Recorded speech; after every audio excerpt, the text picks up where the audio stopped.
صل على سيدنا ومولانا محمد وعلى بسم اللہ الرحمن الرحیم۔ السلام علیکم ناظرین و سامعین کرام۔ پروگرام یاد الہی دیکھنے کے لیے، یاد الہی کے سابقہ تمام پروگرامز دیکھنے کے لیے، بالخصوص وظائف دیکھنے، سننے، جاننے اور پڑھنے کے لیے آپ ہمارے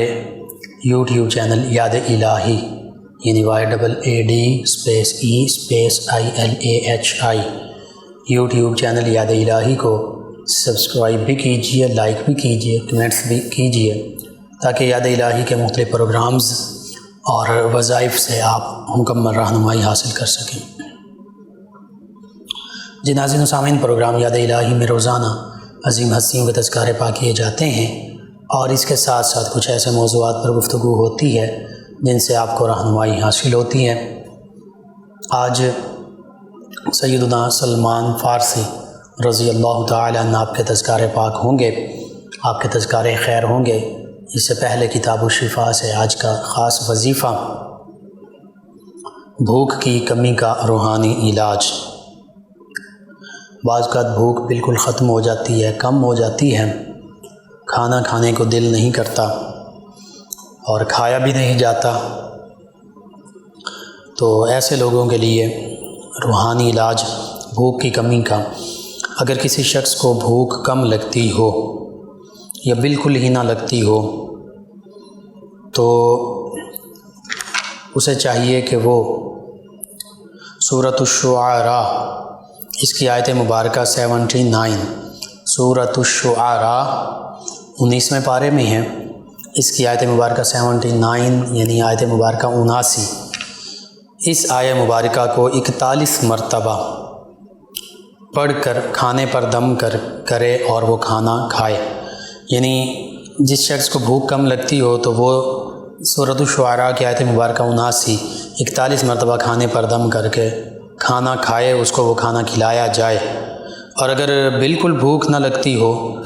تو پھر 21 مرتبہ پانی پر دم کر کے پانی پلایا جائے، انشاءاللہ بھوک خوب لگے گی۔ یعنی بھوک کی کمی یا بھوک کا ختم ہونا، یہ معاملہ جو ہے یہ بہتر ہو جائے گا۔ آیت مبارکہ اور اس کا ترجمہ سماعت فرما لیں۔ اللہ سبحانہ وتعالی نے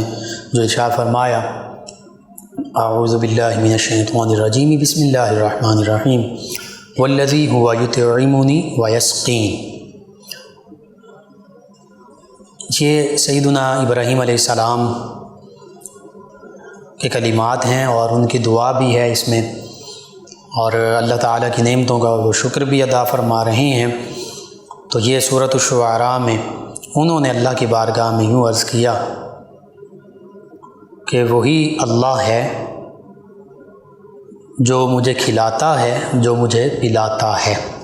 تو حقیقت میں اللہ سبحانہ وتعالی ہی اپنی تمام مخلوقات کو رزق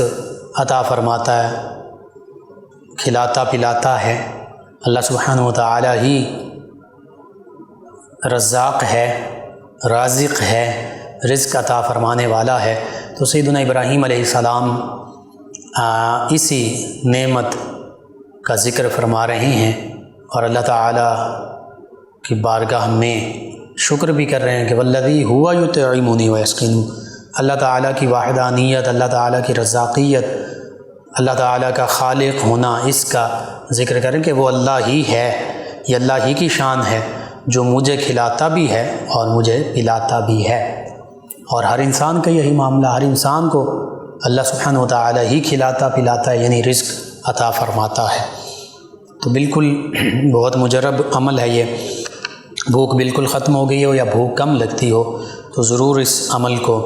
اپنے اوراد و وظائف میں شامل کیجئے، آپ کو ضرورت ہے، ضرور پڑھیے، اس روحانی علاج سے فائدہ حاصل کیجئے، اپنے اعزاء اقربا، رشتہ دار، دوست احباب، پڑوسی، محلہ دار، امت مسلمہ تک پہنچائیے۔ میرے آپ کے ہمارے بتانے سے ہمارے کسی بھی مسلمان بھائی، مسلمان بہن، مسلمان فرد کا فائدہ ہوتا ہے، تو انشاءاللہ یہ ہمارے لیے دین و دنیا آخرت میں بھلائی، فائدے، نجات اور شفا کا باعث ہوگا۔ اللہ سبحانہ و تعالی ہمیں آسانیاں عطا فرمائے، ہمیں آسانیاں بانٹنے والا بنائے، مشکلات سے ہماری حفاظت فرمائے، آمین۔ جی ناظرین سامعین، سیدنا سلمان فارسی رضی اللہ تعالی عنہ، اسم گرامی آپ کا سلمان ہے اور کنیت ابو عبداللہ بھی ملتی ہے، آپ کی کنیت ابو عبداللہ ہے۔ اگر آپ کے خاندانی پس منظر کا ذکر کیا جائے تو فارس یعنی ایران سے تعلق رکھتے ہیں، اسی وجہ سے فارسی کہلاتے ہیں۔ صحابیت کا شرف پایا، اور صحابیت کا شرف وہ ہے کہ رضی اللہ عنہم ورضوا عنہ،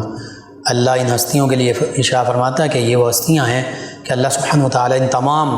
صحابہ کرام علیہم رضوان سے راضی، خوش، اور یہ تمام کے تمام صحابہ کرام علیہم رضوان اللہ تعالیٰ سے راضی اور خوش ہیں۔ اللہ تعالیٰ کی رضا ان تمام ہستیوں کو حاصل ہے۔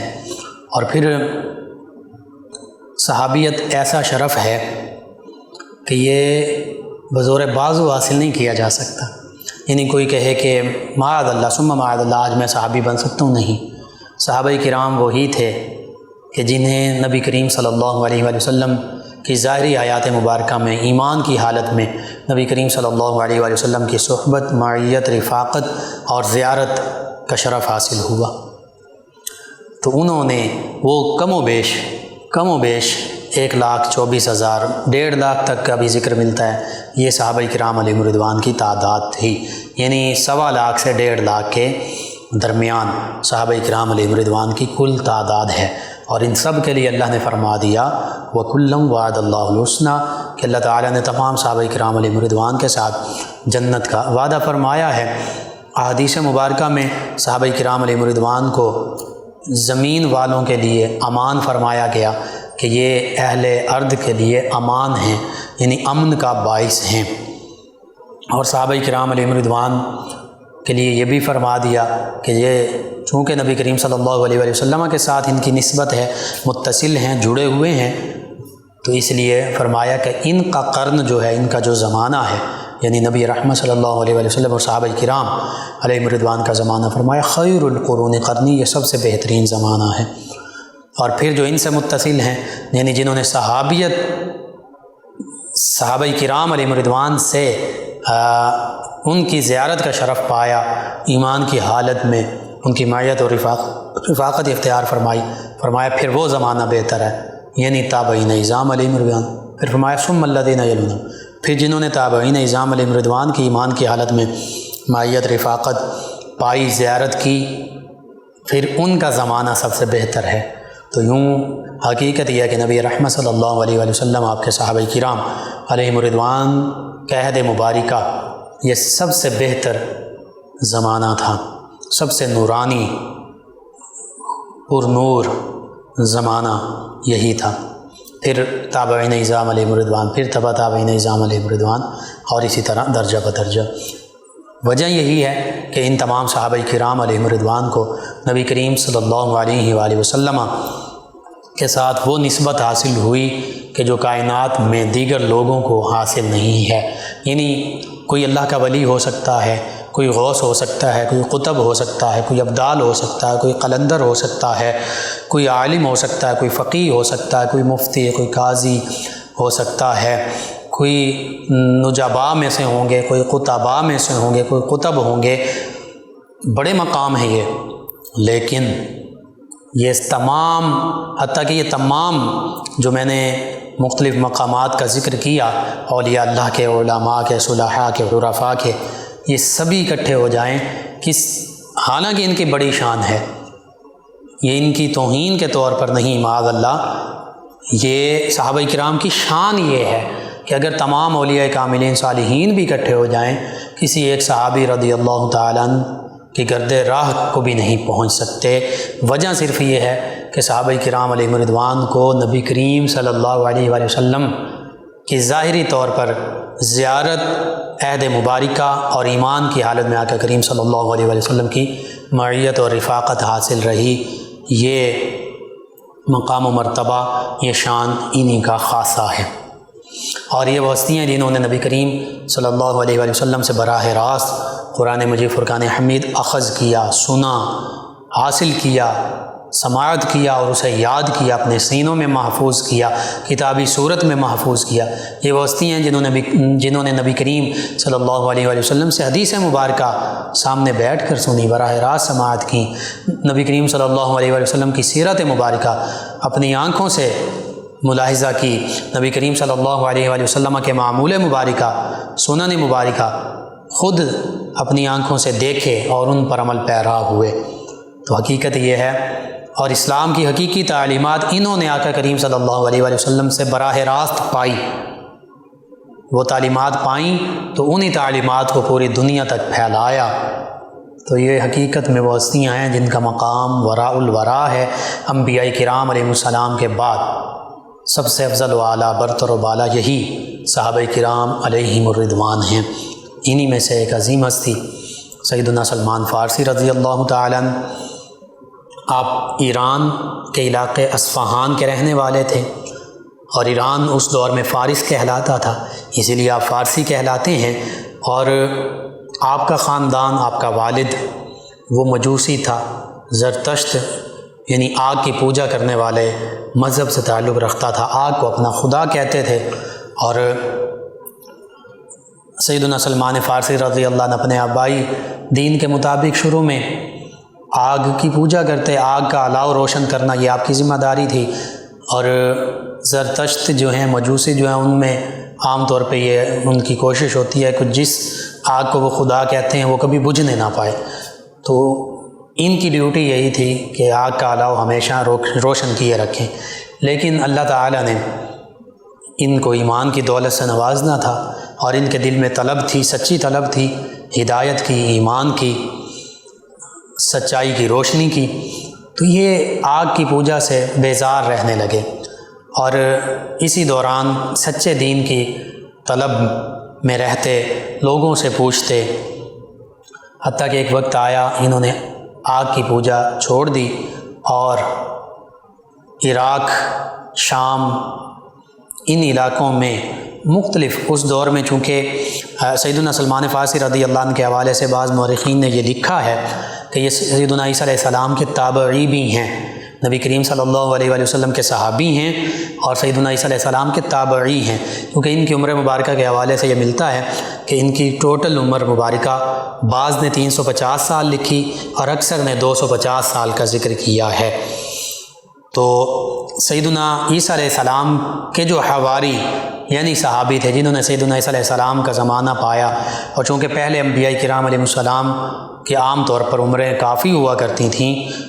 سیدنا نوح علیہ السلام کی 950 سال، تو یوں سینکڑوں سال عمریں ہوا کرتی تھیں، پہلی امتوں کی بھی، پہلے نبیوں کی بھی۔ تو یہ ہو سکتا ہے کہ سیدنا عیسیٰ علیہ السلام کہ جو حواری، جو صحابی ہیں، انہوں نے لمبی عمر پائی ہو اور انہوں نے ان میں سے کسی کی زیارت کی ہو، یعنی اس وقت ابھی نبی کریم صلی اللہ علیہ وآلہ وسلم نے نبوت کا اظہار نہ فرمایا ہو اور دین عیسوی جو ہے وہی عام ہو۔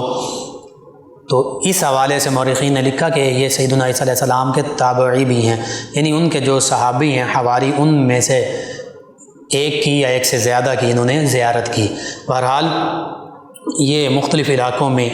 عراق، شام کے علاقوں میں رہے، اور وہاں پر مختلف راہبوں کے پاس رہے جو عیسائی عبادت گزار لوگ تھے، ان کے پاس ہی رہتے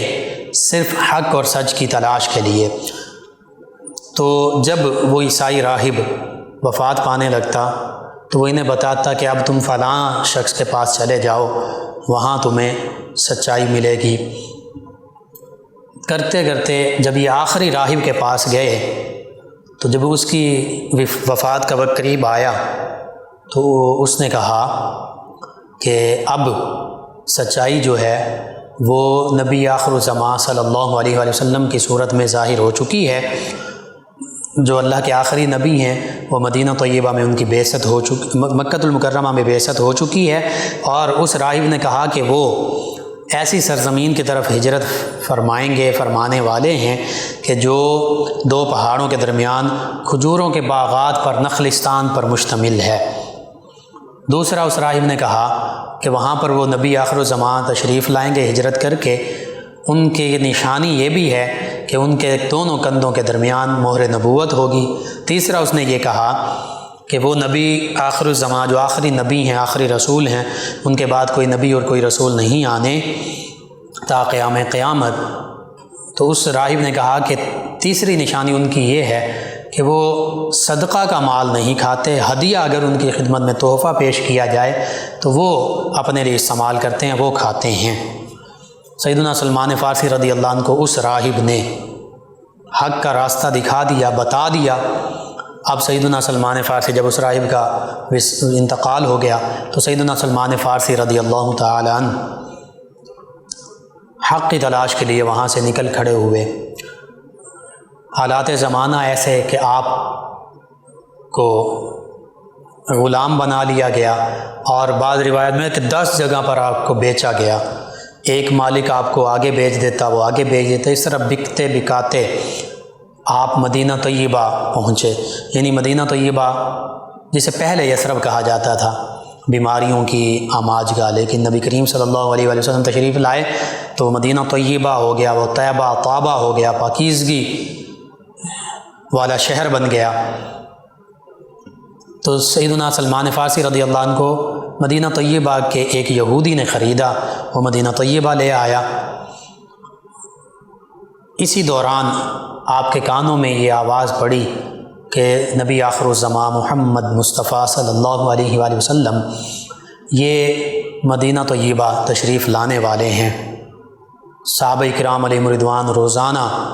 قباء اور وداع کی گھاٹیوں کی جانب جاتے، نبی کریم صلی اللہ علیہ وآلہ وسلم کا پورا دن انتظار کرتے، جب سورج ڈھل جاتا تو واپس چلے آتے۔ تو ایک دن، اور یہود بھی، چونکہ یہود نے بھی جیسے عیسائی راہب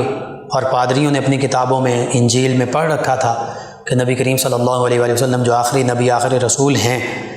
جیسے سیدنا عیسیٰ علیہ السلام نے بھی بشارت دی وَمُبَشِّرًا بِرَسُولٍ يَأْتِي مِن بَعْدِ اسْمُهُ احمد۔ سیدنا عیسیٰ علیہ السلام نے اپنے حواریوں سے فرمایا کہ میں تمہیں اس نبی صلی اللہ علیہ وآلہ وسلم کی بشارت دیتا ہوں جو میرے بعد تشریف لائیں گے، اور ان کا نام نامی اس میں گرامی احمد ہے۔ محمد بھی آقا کریم صلی اللہ علیہ وآلہ وسلم کا نام ہے، احمد بھی آپ کا نام ہے، ماحی بھی آپ کا نام ہے، حاشر بھی آپ کا نام ہے، عاقب بھی آپ کا نام ہے۔ کئی اسماء مبارکہ ہیں نبی کریم صلی اللہ علیہ وآلہ وسلم کے۔ یہ جو میں نے 5 نام لیے، یہ تو خود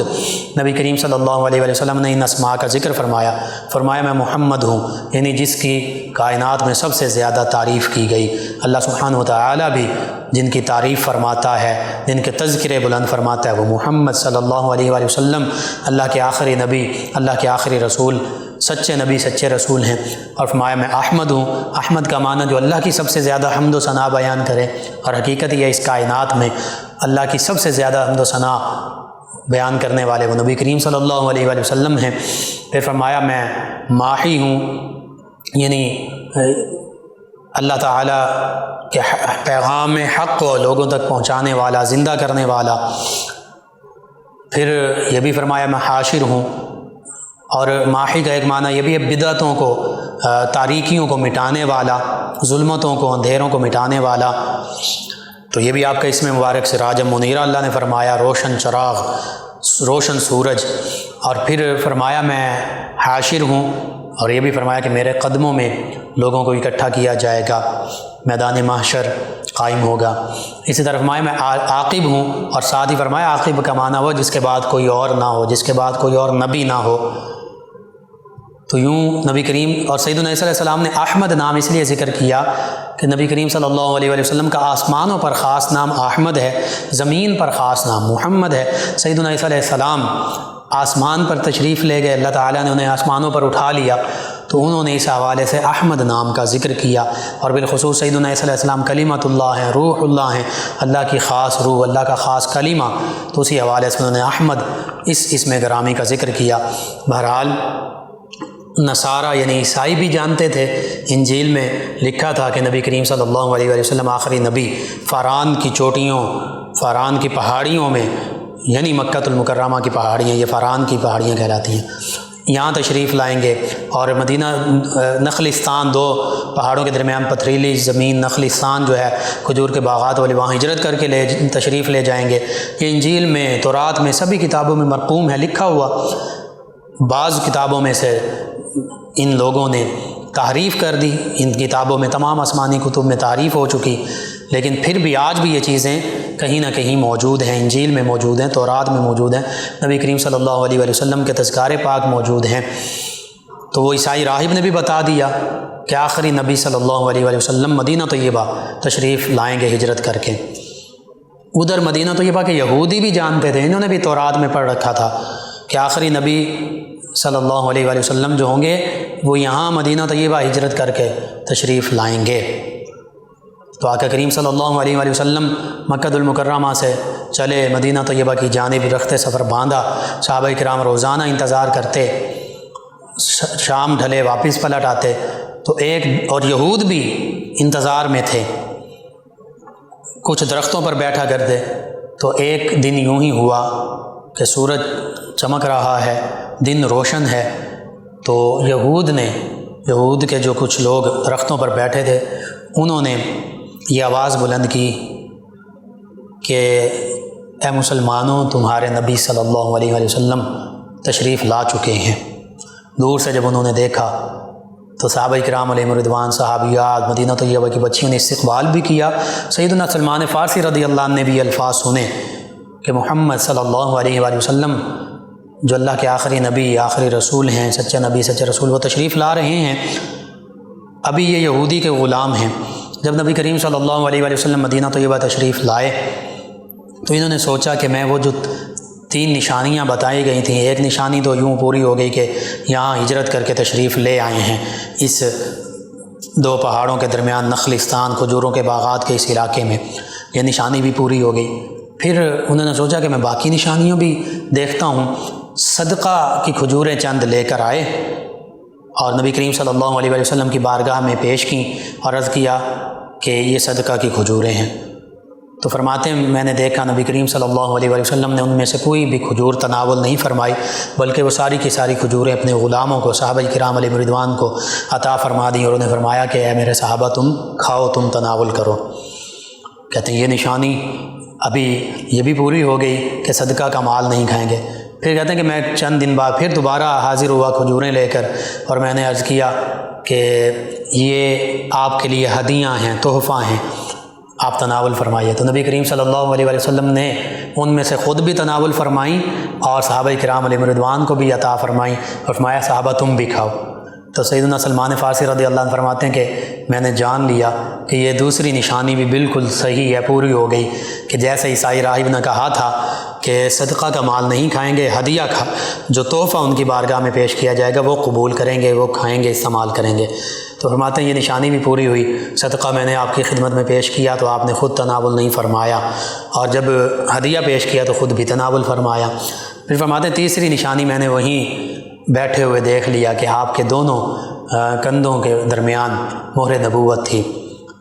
تو فرماتے ہیں اسی وقت میں نبی کریم صلی اللہ علیہ وآلہ وسلم کے دست مبارکہ پر میں نے اسلام قبول کر لیا اور ایمان کی، اسلام کی دولت سے مشرف ہوا۔ قربان جائیں نبی کریم صلی اللہ علیہ وآلہ وسلم کی ذات بابرکات پر۔ حقیقت یہ ہے کہ پہلی کتابیں، پہلے مذاہب اور جو پہلے مذاہب کے علم رکھنے والے لوگ تھے وہ یہ ساری باتیں جانتے تھے، یہود بھی جانتے تھے۔ اب یہود میں سے بھی کچھ لوگ ایمان لائے، انہوں نے سیدنا عبداللہ بن سلام رضی اللہ عنہ جیسی ہستیاں کہ جو تورات کے بھی عالم تھے اور فرمایا کرتے کہ وہ بتایا کرتے تھے کہ تورات میں بھی نبی کریم صلی اللہ علیہ وآلہ وسلم کا ذکر پاک موجود ہے،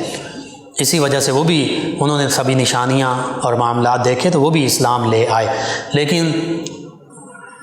جو نصارہ یا جو یہود اسلام نہ لائے اس میں کئی وجوہات تھیں۔ سب سے بڑی وجہ تعصب تھی، ضد تھی، ہٹ دھرمی تھی۔ وہ یہ تھا کہ یہ سمجھتے تھے کہ آخری نبی جو تشریف لائیں گے دنیا میں وہ بنی اسرائیل میں سے ہوں گے، تو وہ بنو اسماعیل میں سے آقا کریم صلی اللہ علیہ وآلہ وسلم ہیں۔ اس تعصب کی بنا پر کہ یہ بنی اسرائیل میں سے کیوں نہیں ہیں، اس وجہ سے زیادہ تر یہود و نصارہ جو ہیں وہ نبی کریم صلی اللہ علیہ وآلہ وسلم پر ایمان نہ لائے،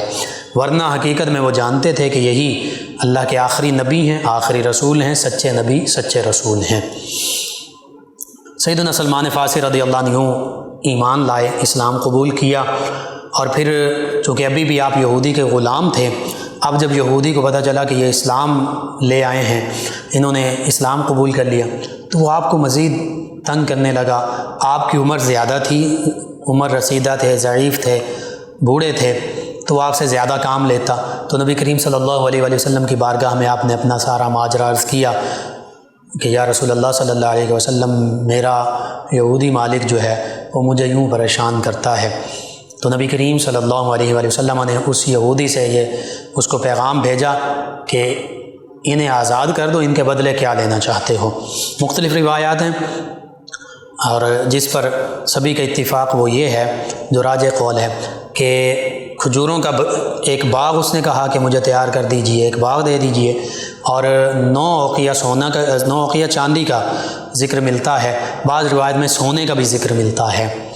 اور بعض روایت میں یوں بھی ملتا ہے کہ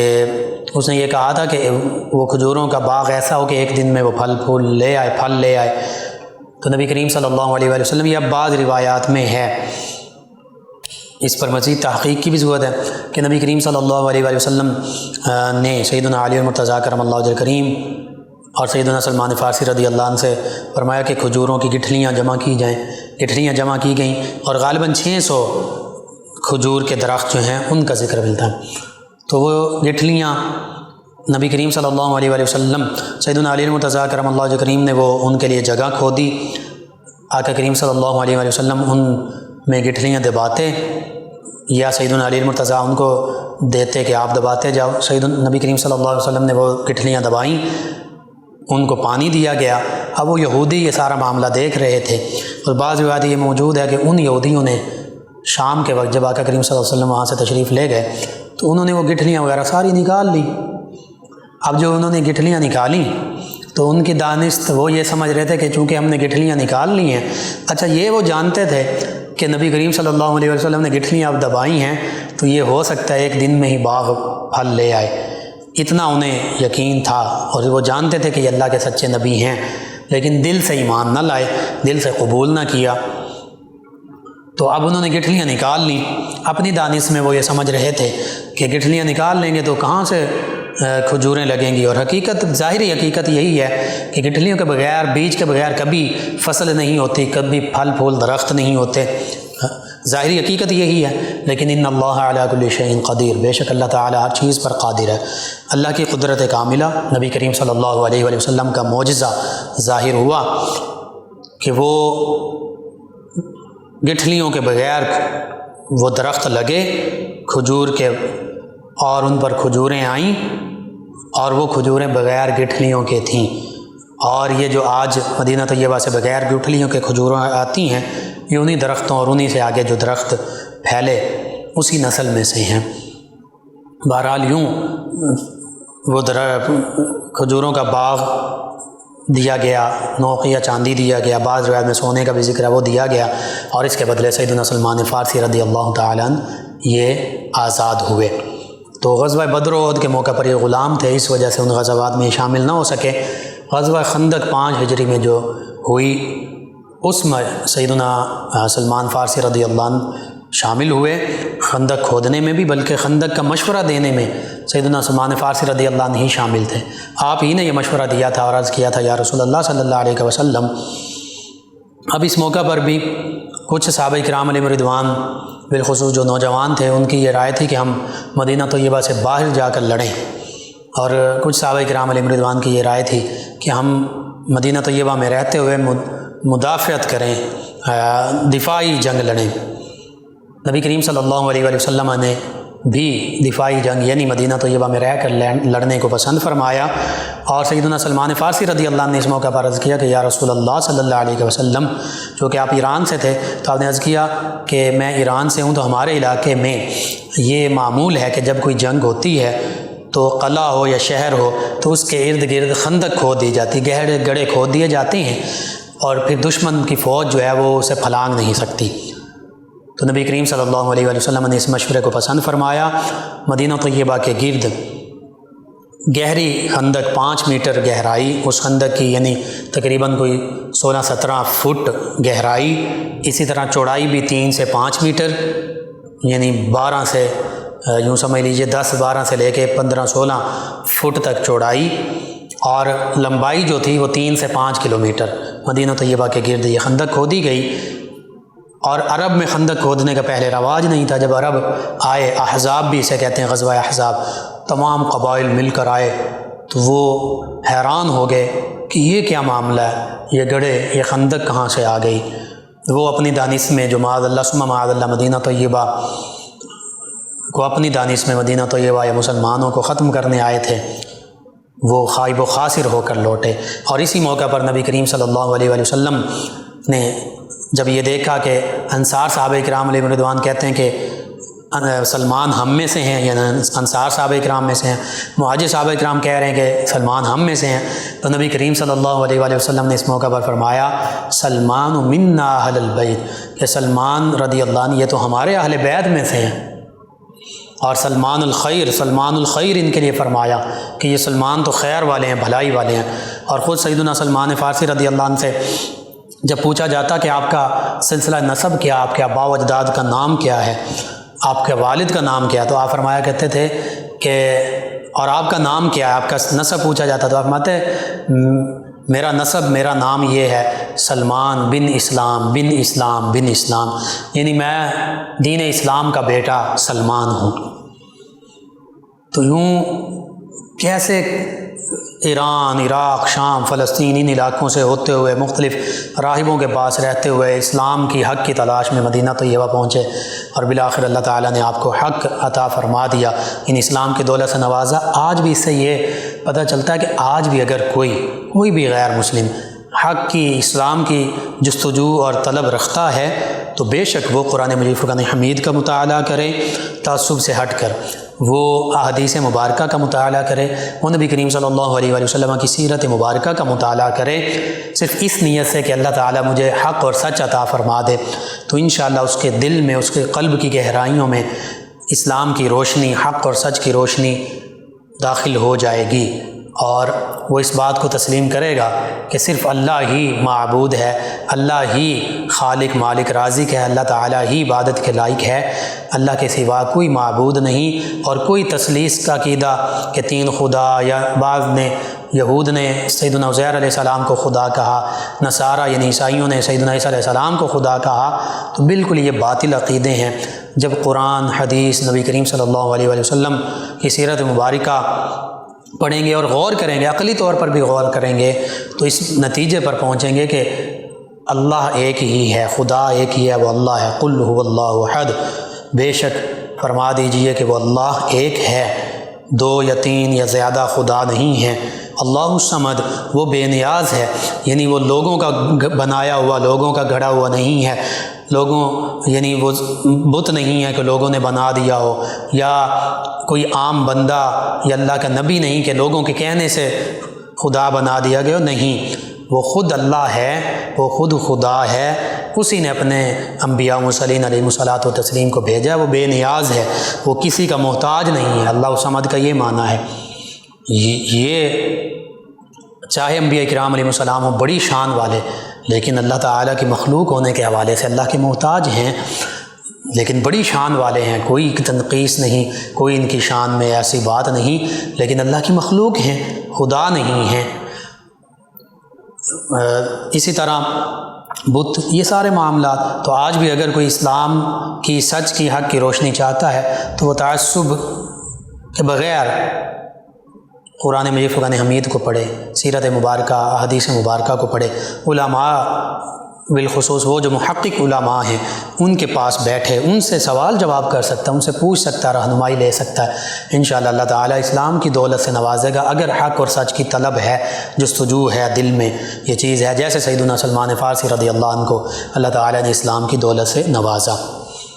سیدنا سلمان فارسی رضی اللہ عنہ غزوات میں شامل رہے، نبی کریم صلی اللہ علیہ وسلم کی خدمت بجا لاتے رہے، سیدنا ابو بکر صدیق رضی اللہ عنہ کے بہت قریبی تھے، حتیٰ کہ سلسلہ نقشبندیہ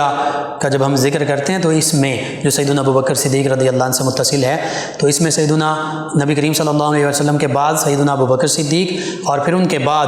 سیدنا سلمان فارسی رضی اللہ عنہ کا ذکر ملتا ہے۔ آپ سیدنا ابو بکر صدیق رضی اللہ عنہ کے روحانی طور پر خلیفہ تھے سلسلہ نقشبندیہ کے حوالے سے، جسے سلسلہ صدیقیہ بھی کہتے ہیں۔ پھر آپ سے سیدنا قاسم بن محمد بن ابی بکر یعنی سیدنا ابو بکر صدیق رضی اللہ عنہ کے پوتے جو ہیں انہوں نے فیض پایا سلسلہ صدیقیہ کا۔ پھر سیدنا قاسم بن محمد بن ابی بکر سے سیدنا امام جعفر صادق رضی اللہ عنہ نے فیض پایا۔ پھر آپ سے آپ کے صاحبزادے سیدنا اسماعیل رضی اللہ عنہ، ان سے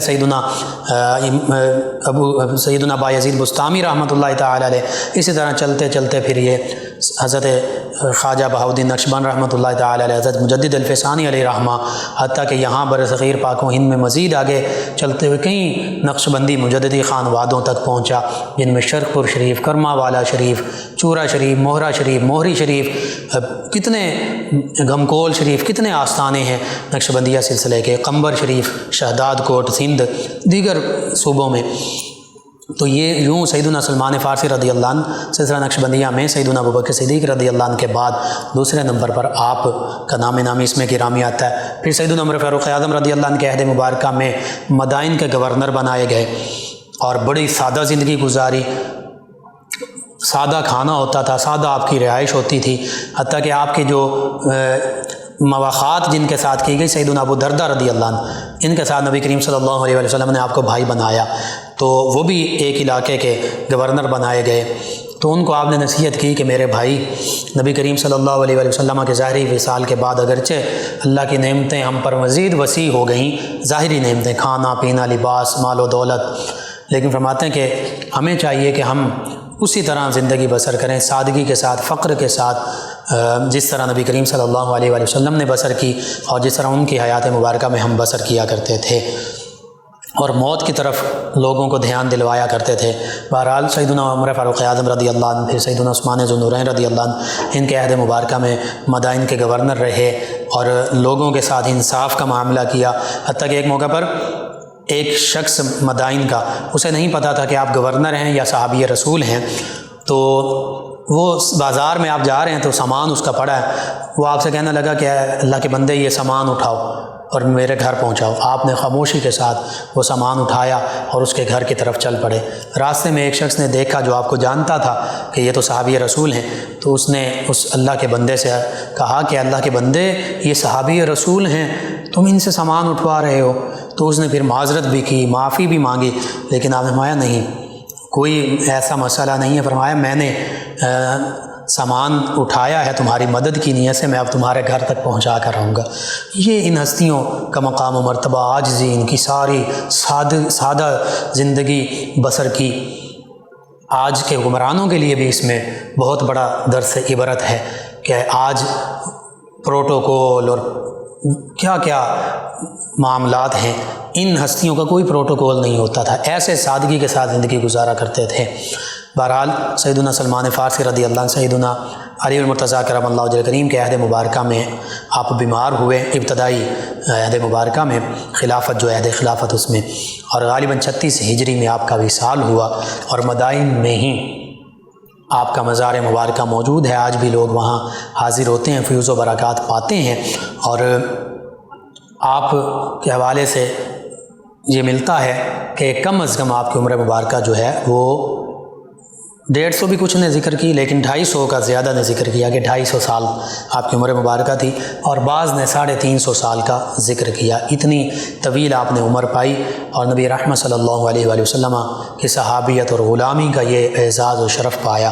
اللہ سبحانہ و تعالیٰ سے یہ دعا ہے، اللہ تعالیٰ ہمیں بھی، ہمارے حکمرانوں کو بھی، تمام امت مسلمہ، تمام مسلمانوں، تمام اسلامی ممالک کے حکمرانوں کو بھی ان کے نقش قدم پر چلنے کی توفیق عطا فرمائے، ان کے تصدق سے عالم اسلام کو سربلندیاں عطا فرمائے، آمین۔ اللہم صلی علی سیدنا و مولانا محمد وعلی سیدنا۔ آپ سماعت فرما رہے ہیں پروگرام یاد الہی۔ ناظرین سامعین، اس دوران ہمیں جوائن کیا ہے شکیبہ صاحب ہیں فیصل آباد سے، کہتی ہیں کہ ایک شو پیس گھر میں تھا جس پر یا اللہ اور یا محمد